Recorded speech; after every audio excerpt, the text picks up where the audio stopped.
Welcome on back to Skippers, and today I have 4 league-winning pickups for you. Fortunately for people in deep leagues, this video is not going to be tailored towards you, as I have the 4 players, their roster between 40 and 55%. I think they can be league-winning pickups off your waiver wire, but for deep league guys, these people are already rostered. Sorry about the no must-add last week as I was super sick, but I'm going to make it up for 4 videos this week. Today's video, as always, is sponsored by FanDuel Canada, a great place to bet on baseball every day, and you can even watch the games live in the app. Let's get into the 4 guys I think can be league-winning pickups. The first player is Taylor Ward of the Angels. He is 55% rostered so far this season. A 270 average, 3 home runs, 8 driven in. He has scored 8 runs, and his weighted runs created plus is 143. Taylor Ward is a great fantasy player. I loved him last season, and he seemed to be turning around his season until that campaign was cut short thanks to an Alek Manoah pitch in the face for Taylor Ward in July. He was making up for a 206 average in April by hitting 304 in July. And if you look at his last 3 seasons, Taylor Ward has a weighted runs created plus of 110. 137,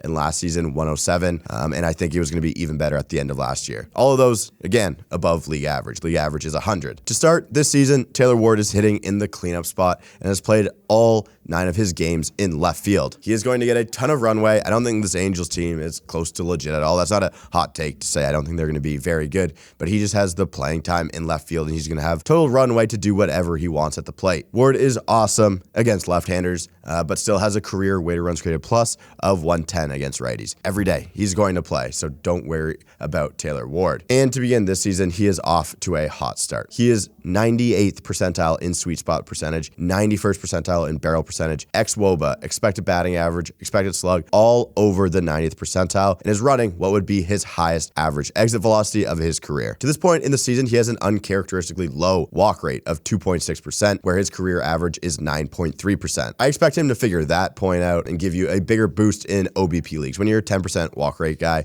and then you're at 2%, a little bit concerns maybe how you're being pitched to, but I think he has a good approach. He knows the strike zone well. We'll get up to at least 7 or 8% pretty soon here for Taylor Ward. He's in the top 5% of the league in expected damage to this point, and I don't think that's really far off of what he's shown us to be capable of. Taylor Ward is a legit bat that shouldn't be on any waiver wires. The second player is MJ Melendez of the Kansas City Royals. He is 51% rostered so far this season, a 323 average, 3 home runs, 8 runs batted in. He scored 5 runs, and his weighted runs created plus is 212. MJ Melendez made his way onto a must-draft outfielder list last season, and the service level stats just weren't good enough.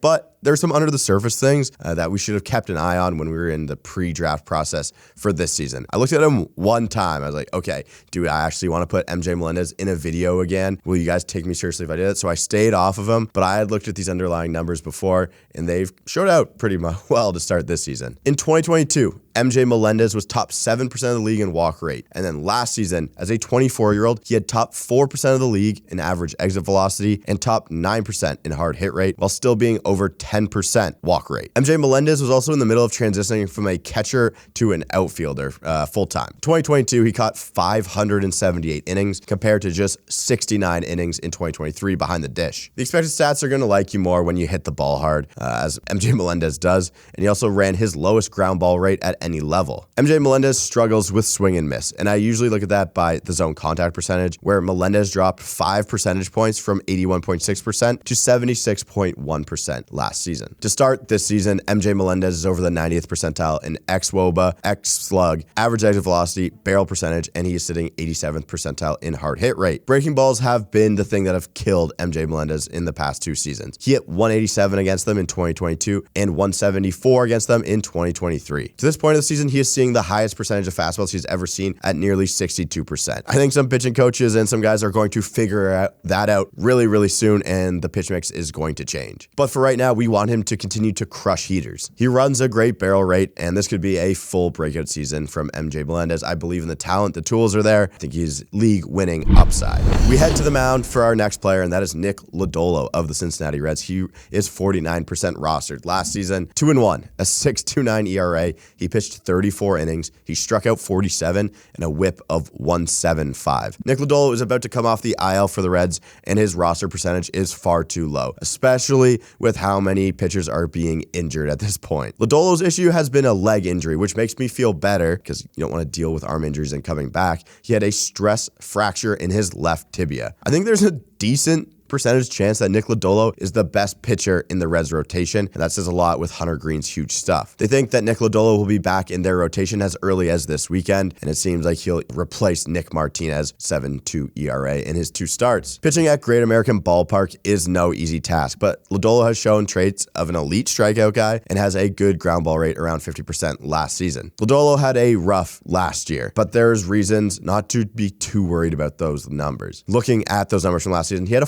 435 batting average on balls to play against, and his home run to fly ball percentage sat at a crazy number of 27%. He had a 6.29 ERA and a 5.79 FIP, but a 4.83 expected ERA, and a 3.78 xFIP. And last year, Lodolo was able to raise his strikeouts per 9 and lower his walks per 9. He has one great rehab appearance and then a tougher one in his most recent outing where he had a little mini blow up in the 4th inning. I think we might be happy to see a pitch mix update from Lodolo because he has been horrible back-to-back years on his changeup, a pitch he throws exclusively to right-handers. They almost hit 500 against it last year. His curveball gets elite whiffs, and he has a good fastball. I love Nick Lodolo's upside, and I think he's an easy add if you lost an elite arm due to injury. And lastly, Lars Nupar of the Cardinals, 41% rostered. We have to look at his last year's stats. 261 average, 14 home runs, 46 driven in. He stole 11 bags and a weighted runs created plus of 118. Lars Nupar, like these others, are criminally under rostered. He has 20 home run, 15 steals with 275 average and 380 OBP upside. We haven't heard about him because he started this season on the injured list due to a rib injury. Nupar has gone 3 for 17 in his rehab outing, and Ollie Marmol has said that Nupar could be back as soon as today. This is Monday as I am recording this. The past 2 seasons, Lars Nupar is a 14% walk rate guy, which puts him well into the top 5% of the league. So OBP guys, make sure you listen up. He has elite chase and whiff rates, makes sense with all the walks.